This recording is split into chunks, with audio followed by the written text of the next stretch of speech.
Operation সিন্দুর এই শব্দবন্ধটা না থাকার কোনো কারণ নেই, ফরেন ডেলিগেশনেরও সময় ব্যবহার করা হয়েছিল, এক্ষেত্রে মুখ্যমন্ত্রী ব্যবহার করলেই পারতেন। তবে আবার এটাও ঘটনা, সবার আগে আমি তো ওখানে দাঁড়িয়ে সেদিন বলেছিলাম যে ঝন্টু আলী শেখ মারা গেল, তার মৃতদেহে মালা দেওয়ার জন্য সমস্ত রাজনৈতিক দলের প্রতিনিধিরা থাকলো, কেন আজকে বিজেপির কেউ এলো না? সেই সময় তৃণমূলও গলা মিলিয়ে, পরবর্তীকালে আমার মনে আছে অরূপদাই এই এবিপি আনন্দেও একসময় বলেছিল, আরও কয়েকজন বলেছিলেন। কিন্তু আমরা খুব অবাক হলাম যে কেন সত্যি ঝন্টু আলী শেখের নামটা কেন আজকে শোক প্রস্তাবে থাকলো না। আবার এটাও ঘটনা সুমনদা, এত কিছুর পরে 12ই মে যখন প্রধানমন্ত্রী নরেন্দ্র মোদী জাতির উদ্দেশ্যে ভাষণ দিলেন, গোটা অপারেশন সিন্দুরটা হয়ে যাওয়ার পরে ঝন্টু আলী শেখ সহ অপারেশন সিন্দুরে নিহত ভারতের একজন শহীদ জওয়ানের নামও মোদির ভাষণে ছিল না, নট আ সিঙ্গল আর্মি জওয়ান 12ই মে ভাষণে।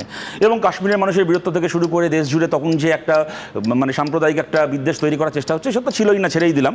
কিন্তু একজন শহীদ জওয়ান, আমরা আশা করেছিলাম যে এই পরিস্থিতির পরে যেন প্রধানমন্ত্রী বলা শুরু করবেন, প্রথম তার কথা হবে যে অপারেশন সিন্দুরের শহীদদেরকে আমার শ্রদ্ধার্ঘ্য, তার কাছ দিয়ে যাননি।